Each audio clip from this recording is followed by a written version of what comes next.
I want to differentiate between Europe and the US here, because in 2011-12, the sovereign debt crisis in Europe was just in the periphery in the countries like Portugal, Italy, Ireland, Greece, and Spain. And I always thought Mario Draghi, the president of the ECB at the time, he made the famous speech and he said, we're going to do whatever it takes to stop this, i.e. print. But I don't think that crisis was ever solved. And I always thought that eventually it would be a global sovereign debt crisis led by the U.S. It's not just going to be the U.S., but it's going to be all the OECD countries. Maybe not all of them, like Switzerland or Australia. They don't have that much debt. But yeah, that's how I see it. The U.S., Japan, the UK, Germany, France, all those big countries, we could see a major crisis. And I don't think it's going to be easy to bail these countries out. And what we saw back in 2011, 2012 was that if Mario Draghi hadn't done whatever it took, that crisis would have spread everywhere. In Europe and in the US, because a lot of these countries, they own each other's debts. So I think it's a cocktail for disaster. And I think not just me, but a lot of people have said that, a lot of people in the sound money camp and gold and silver camp, that the next crisis after the '08 crisis, which was, some people think it was existential, but I don't think it was. It was existential for Wall Street and the big banks in London, the investment banks. But I think the next crisis is going to be existential for the governments of the West. And that's why I see the U.S. being the leader of this sovereign debt crisis. It could start in the periphery, but you can be sure that it will spread and eventually reach the U.S. as well. I mean, Alan Greenspan, Howard Buffett, Warren Buffett's dad, they've all written about how statists hate gold because it puts a straitjacket, the gold standard puts a straitjacket on government spending, because the public, the savers, can withdraw their gold from the system, bring interest rates higher, and stop government spending. But as we don't have a gold standard, we don't have any anchor to the monetary system. It's a really great deal for big government, for big corporations, because they all benefit. And the public, of course, in the end of the day, gets hurt. I saw that the top 1% of earners in the U.S., the top 1%, they own about 50% of all assets. Back in the 60s, CEOs used to earn, on average, 22 times what their average employee used to earn. Now it's over 260 or 300 times. So there's a lot of inequality, and that's been because of this inflation mechanism. Yeah, the Fed pretends it fights inflation, but like you said, they're just trying to manage perception. I saw that the Bureau of Economic Analysis, they published the PCE. They're going to change that number to make it look lower. So the Fed won't be pressured to raise rates as much. And the other thing, Elijah, since 2021, CPI has averaged like 4.5%. If CPI had, let's say, dropped to -1%, -2%, like for 6 months, you could bet they'd be cutting rates, they'd be doing QE, there would be an emergency. But we've had we've had 5 years of 4.5% CPI. And there doesn't seem to be any emergency. And the public, though, they're starting to feel it. People call it the affordability crisis. I call it the inflation crisis or currency debasement crisis. That's all it is. We can't blame the war in Iran, the Ukraine war. We can only blame the central bank and Wall Street Wall Street benefits, the big corporations benefit, and Congress. Unlike a decade ago, the countries drawing scrutiny now aren't small peripheral economies. They're the pillars of the global financial system: the US, Japan, the UK, Germany, and France. These nations carry massive interlocking debt exposure to one another, meaning trouble in one place could spread fast. Some analysts argue that while the 2008 crisis mostly hurt banks and Wall Street, the next reckoning could hit government credibility itself. Without a shared backstop like the ECB's past interventions, a debt crisis spanning several major economies at once would be much harder to contain. Yeah, I think I remember when I made that comment.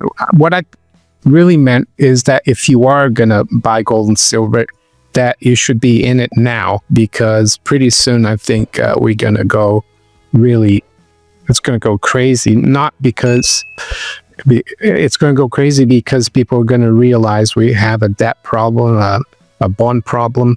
But yeah, so that's what I meant by being all in. I mean, it's if people, there are some people who can't be all in because they have like 401ks or different plans that they can't cash out.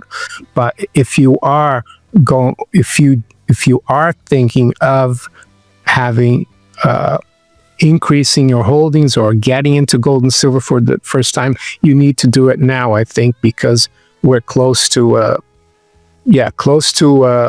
real big move, in my opinion. Personally, yeah, I am kind of all in, except for the roof over my head. That's I guess you could call it a real estate. Not really investment, it's just my house. But apart from that, yeah, I'm all gold, silver, and the miners. And that's the business I know.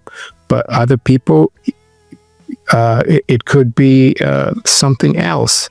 But if you're thinking of insuring yourself, you need to be in all in. That's what I meant. Maybe I didn't explain myself that well. Definitely, I think the bond vigilantes who were around up until the early 90s or so, they're coming back. And I think that's one of the reasons why we saw the yield curve yesterday steepen, which means the longer end yields rose quite a bit, the 30-year especially, and the short end went down because the Fed's they can control shorter term rates easier. So, and I also saw that a lot of the mainstream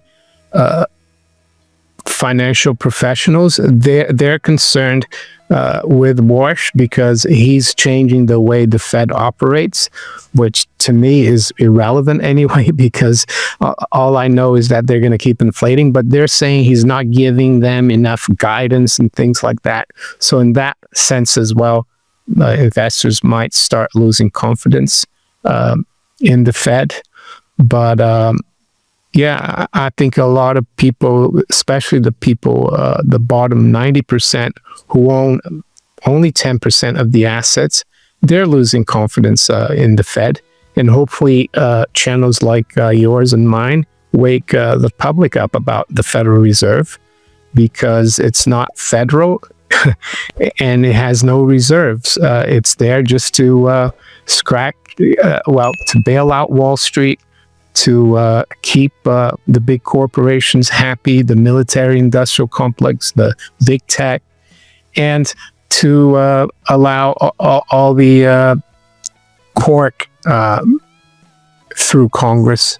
I mean, politicians, they usually come in and they have a bit of wealth, but they spend 10, 15 years and they come out multi-millionaires, which doesn't make sense. Well, it does make sense because we know that there's a lot of all this fiat currency leads to a lot of corruption, not just in Congress, but even in the White House. We see that happening now and in the previous administration. Since the US left the gold standard, government spending lost a natural check on itself. Historically, gold-backed currency limited borrowing because citizens could redeem cash for metal, which pushed interest rates higher whenever spending got out of hand. That constraint no longer exists, and economists point to widening inequality as one result. Wealth concentration at the top has grown sharply since the mid-20th century, alongside a dramatic widening in the gap between executive and average worker pay. With inflation running persistently elevated for roughly 5 years by some measures, many now frame the affordability crisis as fundamentally a currency debasement issue. Because back in the 90s and the early 2000s, the same thing happened with the dot-com stocks, the internet bubble. It topped in March 2000, and gold pretty much bottomed around 1999 at 252.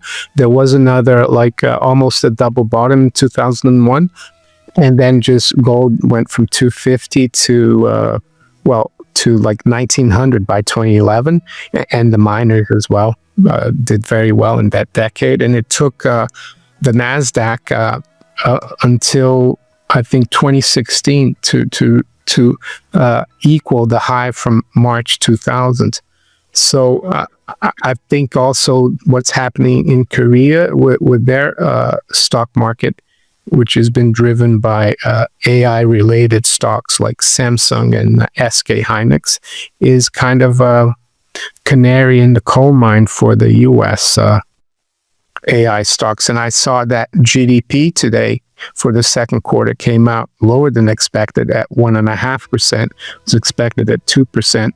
And in the previous year, data center capital expenditure had helped GDP a lot. So now that GDP is coming down, that's probably telling us that it's already slowing down.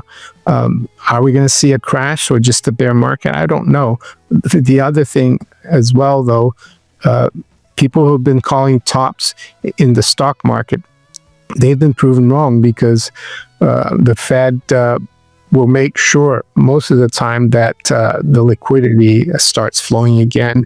And that's why I think you need to have gold and silver. And I saw a chart. It's taking I think the S&P divided by the Fed's balance sheet, something like that, or the money supply since 2008, and the S&P has gone sideways. So there's that as well. They could come in and try to reflate the stock market, but who knows? I think that's why I'm not smart enough to know exactly what's going to happen, but I think I know, like you said, that gold and silver over millennia hold their value, and that's why I'm comfortable with that. I spoke to Eric Young about that last Friday, and there's a little bit of misconception. What's happening is that the Shanghai Gold Exchange, they want to keep just the big banks being able to deal there, and it's a physical market and also a paper market. So the retail in this case are the small and medium-sized enterprises. They're not like John Doe off the street. So what they've said is, you can't deal with us anymore. You have to go to the Shanghai Futures Exchange or the Hong Kong Futures Exchange. But I think what they want to do is to make Shanghai Gold Exchange more physical and have less of the derivatives trading. And also they're trying to create a new hub in Hong Kong, in that physical market there. So that's what they're doing. I don't think they're really stopping retail from trading derivatives or futures. They are doing it on the Shanghai Gold Exchange, because that's going to be the important exchange for what China sees as a world's, a global trading system where gold is the reserve asset. And they had an international Shanghai Gold Exchange international section, but that didn't catch on because there's capital controls in China. So what they're trying to do is move that Shanghai Gold Exchange International to Hong Kong, but they want to keep that physical. So they don't want the small retail accounts trading there, but they're still going to keep trading. But I think it's significant because it shows that China is serious about bringing back gold to the international trading system, and it's going to be Shanghai Gold Exchange and Hong Kong Hub. A meaningful shift is underway in how gold trades globally. China's Shanghai Gold Exchange has restricted smaller institutional players from its physical trading floor, pushing them toward futures markets in Shanghai and Hong Kong instead, while simultaneously working to build Hong Kong into a second physical gold hub. Analysts say the goal isn't to shut out retail interest in gold, but to reposition Shanghai as a serious pillar of a gold-backed international trading framework, something China's been working toward for years.